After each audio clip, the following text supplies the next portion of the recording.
जय जगन्नाथ पिलामाने तुमको हम A1 ब्लूम एजुकेशन चैनल को स्वागत करछि।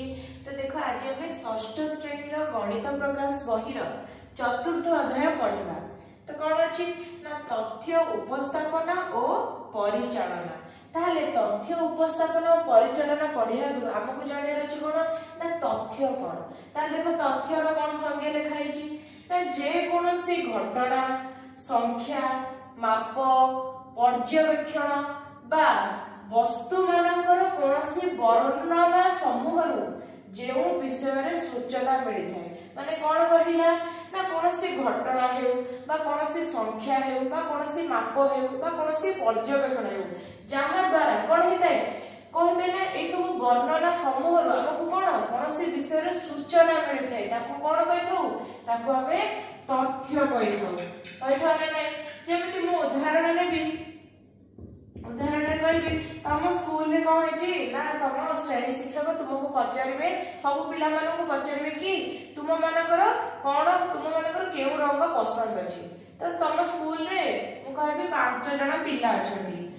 तो प्रथम पिलार नाम होची राम, द्वितीय पिलार नाम होची कोन हरि, तृतीय पिलार नाम कोन होची ना प्रज्ञा, चतुर्थ पिलार नाम होची सीता, से पर मुबे पंचम पिलार नाम होची कोन कमला।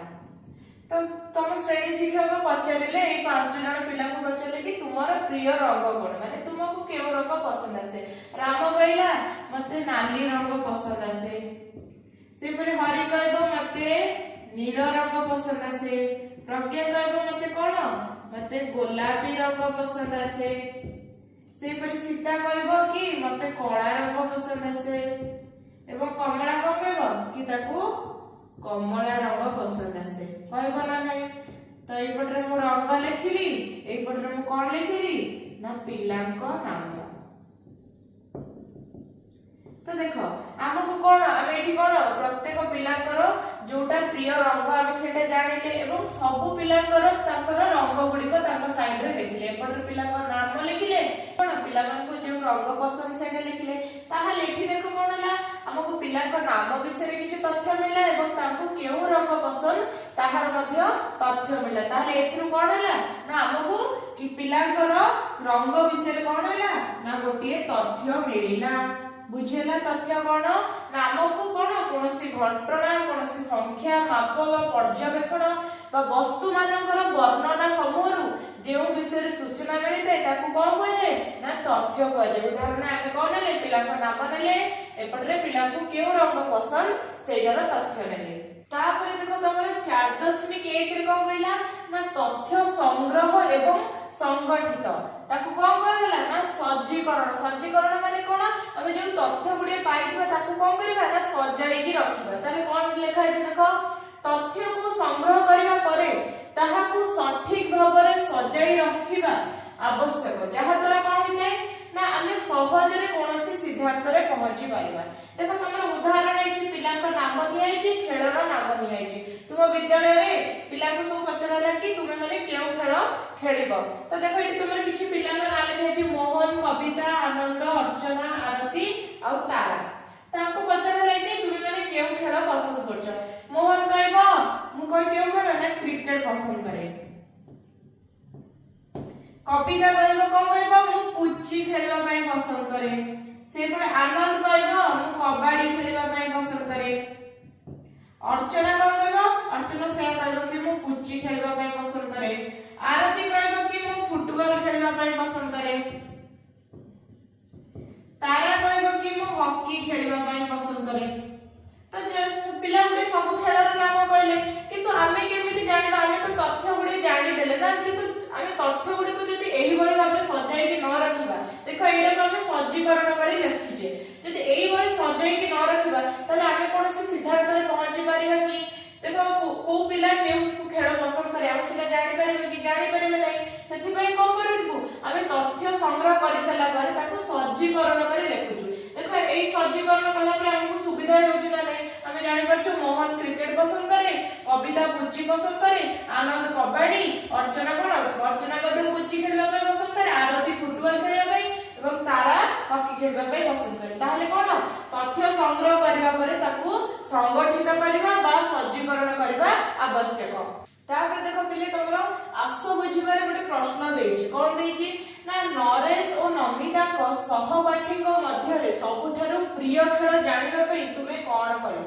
ଦେଖ ଏଠି ତମର 4.1 ର ତା ଦେହରେ ଅଛି ତମର ଏଇ ସାରଣୀଟେ ଅଛି। ସେ ସାରଣୀ କ'ଣ ନା ପିଲାମାନଙ୍କ ନାମ ଲେଖାଇଛି ଏବଂ ସେମାନେ କେଉଁ ଖେଳକୁ ପସନ୍ଦ କରନ୍ତି ଖେଳର ନାମ ଲେଖାଇଛି।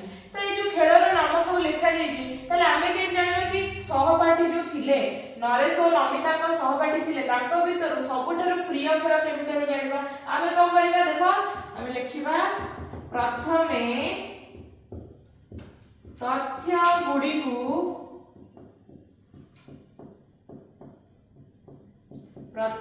ତଥ୍ୟ ଗୁଡ଼ିକୁ ସଂଗ୍ରହ କରିବା ଏବଂ ପରେ ଏହାକୁ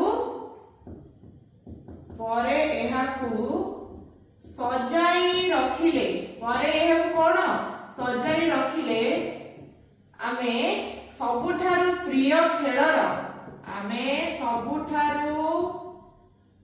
ପ୍ରିୟ ଖେଳର ନାମ ଜାଣିପାରିବା।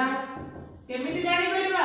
ପ୍ରଥମେ ତଥ୍ୟ ଗୁଡ଼ିକୁ ସଂଗ୍ରହ କରିବା, ତାପରେ କ'ଣ ତଥ୍ୟ ଗୁଡ଼ିକୁ ସଜାଇ ରଖିଲେ ଆମେ ସବୁଠାରୁ ପ୍ରିୟ ଖେଳର ନାମ ଜାଣିପାରିବା।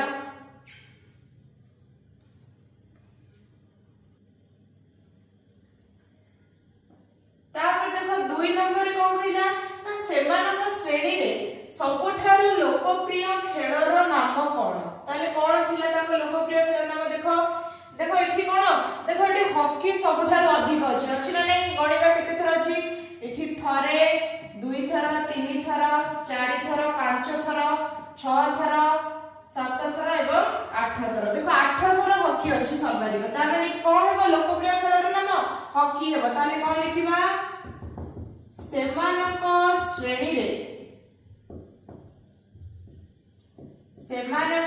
ଶ୍ରେଣୀରେ ସବୁଠାରୁ ଲୋକପ୍ରିୟ ଖେଳର ନାମ କ'ଣ? ହକି। ଏହା ସର୍ବାଧିକ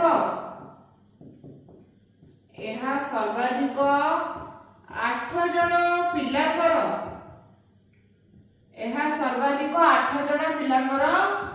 ଲୋକପ୍ରିୟ ଖେଳ ଅଟେ। କ'ଣ ନା ହକିଟା ସର୍ବାଧିକ 8 ଜଣ ପିଲାଙ୍କର ଲୋକପ୍ରିୟ ଖେଳ ଅଟେ। ଆସ ବୁଝିବାର ଗୋଟେ କ'ଣ ଅଛି? ଗୋଟେ ଟାଲି ଚିହ୍ନ ବିଷୟରେ ଅଛି। ତାହେଲେ ଦେଖ ଟାଲି ଚିହ୍ନ ବିଷୟରେ ଜାଣିବା। ଦେଖ ତୁମର ଏଠି ପ୍ରଥମେ ଦେଖ ଗୋଟେ ସାରଣୀଟେ ଦେଇଛି।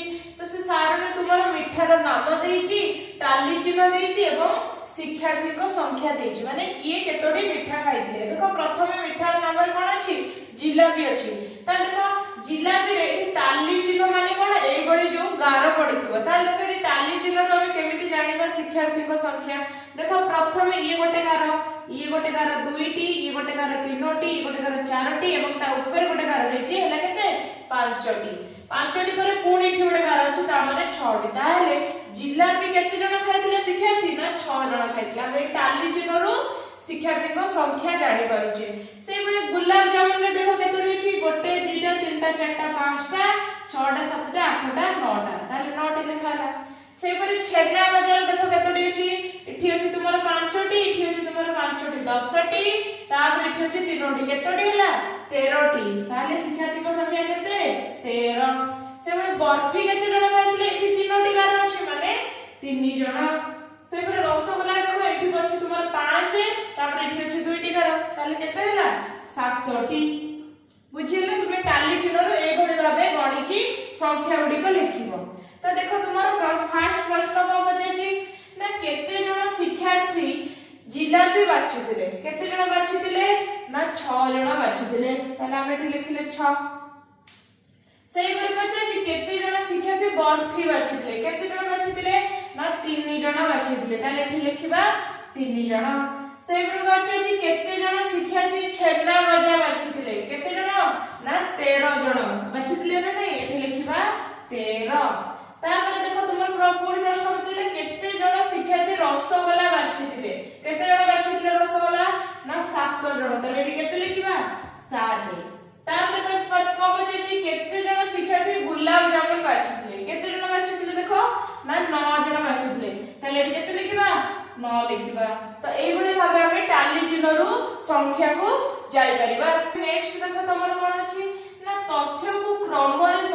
ताले केमिति क्रम रे सजाइबा देखो तुमर गोटे कोन उदाहरण दियछि रेवती गुरुमा पिला मानकर जोता संग्रह कले एवं सेगुडी को सानरू बड़ क्रम रे सजाइले ताले तथ्य क्रमटी केमिति से लिखिले प्रथमे देखो सबटारु छोट नंबर जोता लिखिले तो देखो छोट नंबर जोता 3 नंबर जोता तीनोटी अछि से बडे 4 नंबर जोता तापर 5 नंबर जोता तापर 6 नंबर जोता तापर 7 नंबर जोता तो एई भली कोन बोले ना सानरू बड़ क्रम रे सजाई लिखिले तो सेडे हम कोन बुझे ना तथ्य को क्रम रे सजाई के लिखुचे तार देखो तमरा आसो बुझिबारे गोटे प्रश्न कोन देछि ना श्रेणी रे सबठारु बड़ मापर जोता कोटा कोटा 7 नंबरटा एटा होछि सबठारु बड़ मापर जोता ताले हम लिखिबा 7 सेई भली देखो तापर कोन प्रश्न बुझे श्रेणी रे सबठारु छोट मापर जोता कोटा ना 3 देखो आमे ए तथ्य गुडी को क्रम रे सजाई लिखिछ बोली हम कोन होछि सहज हेउछि ना नै ए प्रश्न गुडी कर उत्तर लिखिबा पई तापर देखो कोन बचाछि केते जण शिक्षार्थी 5 नंबर रो जोता पिंधंती ताले देखो केते जण 5 नंबर पिंधंती हम गणिबा 1 2 3 4 5 6 7 8 9 10 ताले केते जण पिंधंती 5 नंबर रो ना 10 जण सेई परे देखो तापर कोन होछि ना केते जण शिक्षार्थी 4 नंबर रो जोता पिंधंती से बळे 4 नंबर रो गणिबा देखिबा 1 2 3 4 5 6 7 8 9 ताले केते जण पिंधंती 4 नंबर 9 जण पिंधंती तो तथ्य क्रम द्वारा हमकु सहज हुए कोन तथ्य विषय रे जानिबा पाई नेक्स्ट देखो तमर 4 नंबर रे गोटे कोन कहिछि प्रश्न देला तुम चारि पाखरे देखुथिबा किछि गछर नाम लेख एवं सेही गछर संख्या संबंधी तथ्य को निम्नलिखित सारणी रे पूर्ण कर ताले देखो हम चारि पाखरे जो सब गछ अछि हम लिखिबा तो देखो हम प्रथमे लिखिली सजना गछ मु कहबी सजना गछ 5टी अछि सेही परि मु कहबी अमृतभंडा गछ केते अछि मु कहबी 15टी अछि से भଳି मु कहबी आंब गछ मु कहबी 4टी अछि से भଳି मु कहबी कदली गछ मु केते कहबी ना 5टी अछि तो कोन कहला ना देखो हमको प्रथमे कोन प्रश्न पछला हम एबी सारणीटी लिखि देले हमको भी पछला प्रश्न केउ गछर संख्या सबठारो अधिक ताले केउ गछर संख्या सबठारो अधिक ना अमृतभंडा गछर संख्या ताले हम एटी कोन लिखिबा उत्तर रे ना अमृतभंडा तुमे माने जो सारणी करिथिबो तुम माने को जो गछर संख्या अधिक तुमे एठी सेई गछर नाम लिखिबो सेई भली को पछला केउ गछर संख्या सबठारो कम अछि ताले को गछर संख्या ना आंब गछर संख्या ताले हम एठी कोन लिखिबा ना आंब गछ तापर पछला समान संख्या रे दुईटी गछ मिलिला ना नै देखो हमर सजना गछ मध्ये 5टी अछि कदली गछ मध्ये 5टी अछि ताले समान संख्या रे गछ मिलिला ताले उत्तर कोन लिखिबा हां बोली लिखिया काई हमको मिलिला ताले को गछ मिलिला ना सजना गछ आ ओटे कोन ना कदली गछ मिलिला ना नै तुमे सेई भली तुमे माने निज मन तम चारि पाखे जो गछ थिबो गछर नाम लिखिबो गछर संख्या लिखिबो एवं एई तीनोटी प्रश्नर उत्तर लिखिबो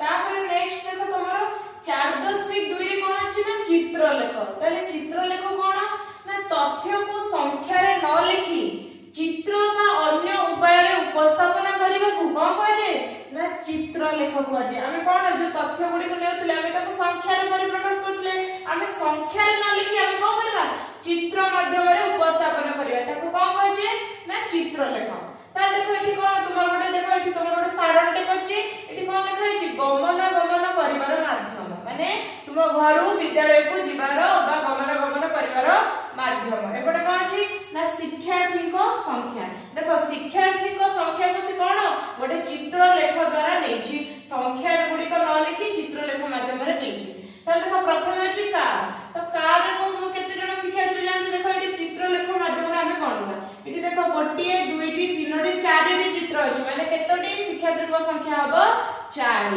से गोटे बस रे केते जण जानते देखो एठी हमर 5टी चित्र अछि माने 5 जण शिक्षार्थी बस रे जानते से परि स्कूल बस रे केते जण जानते एठी चित्र अछि केतोटी ना 11टी अछि माने 11 जण शिक्षार्थी जानते से परि हबे साइकेल रे केते जण जानते ना 3 जण काहे ना तीनोटी चित्र अछि ଅଛି ମାନେ 7 ଜଣ ଶିକ୍ଷାर्थी ଯାଆନ୍ତି। ତ ଏଠି କଣ ତୁମର ସଂଖ୍ୟା ମାଧ୍ୟମରେ ଉପସ୍ଥାପନ न होई चित्र माध्यमରେ उपस्थापन ହେଇଛି, ସେଥିପାଇଁ କଣ କହୁଛେ ନା ଚିତ୍ର ଲେଖ। ସେଇ ମଧ୍ୟ ତୁମର ପ୍ରଥମ ପ୍ରଶ୍ନ କଣ ପଚାରିଲା ନା ସବୁଠାରୁ ଅଧିକ ସଂଖ୍ୟକ ଶିକ୍ଷାर्थୀ କେଉଁ ଗମନାଗମନ ଦ୍ୱାରା ବିଦ୍ୟାଳୟକୁ ଆସନ୍ତି? ଅଧିକ କୋଉଟେ ଅଛି ଦେଖ, ଏଇଟା ଅଛି ନା ନାଇଁ ସ୍କୁଲ ବସ୍ ରେ 11ଟା ଚିତ୍ର ଅଛି ମାନେ 11 ଜଣ ଶିକ୍ଷାर्थୀ ଆସନ୍ତି, ତାହେଲେ କଣ ହେବ ଉତ୍ତର ହେବ ସ୍କୁଲ ବସ୍। କେଉଁ ଗମନାଗମନରେ ଆସନ୍ତି ନା ସ୍କୁଲ ବସ୍ ରେ ଅଧିକ ଶିକ୍ଷାर्थୀ ଆସନ୍ତି। ତାପରେ ଦେଖो କଣ କହିଛି ସବୁଠାରୁ କମ ସଂଖ୍ୟକ ଶିକ୍ଷାर्थୀ କେଉଁ ମାଧ୍ୟମରେ ବିଦ୍ୟାଳୟକୁ ଆସନ୍ତି? ସବୁଠାରୁ କମ କୋଉଟା ଅଛି ଦେଖ ସାଇକେଲ ଅଛି, ସାଇକେଲ ରେ 3ଟି ଚିତ୍ର ଲେଖା ଅଛି ମାନେ ତାହେଲେ କଣ ହେବ ସବୁଠାରୁ କମ କୋଉଠି ଆସନ୍ତି ନା ସାଇକେଲ ମାଧ୍ୟମରେ ସବୁଠାରୁ କମ ଶିକ୍ଷାर्थୀ ଆସନ୍ତି। ତୁମେ ଏଇଭଳି ଭାବେ କଣ ଚିତ୍ର ଲେଖ ଦ୍ୱାରା ତୁମେ କଣ ଜାଣିପାରିବ ନା ଆମର ଏ ଯୋଉ ତଥ୍ୟ ବିଷୟରେ ଜାଣି ପାରିବ।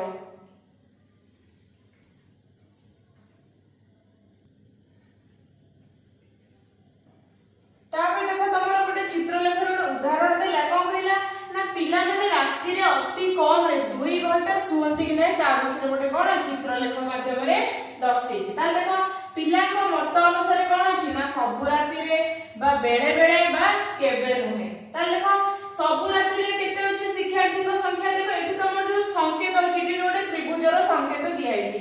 से त्रिभुजर माने कोन गोटे त्रिभुजर माने होछि 10 जण पिला।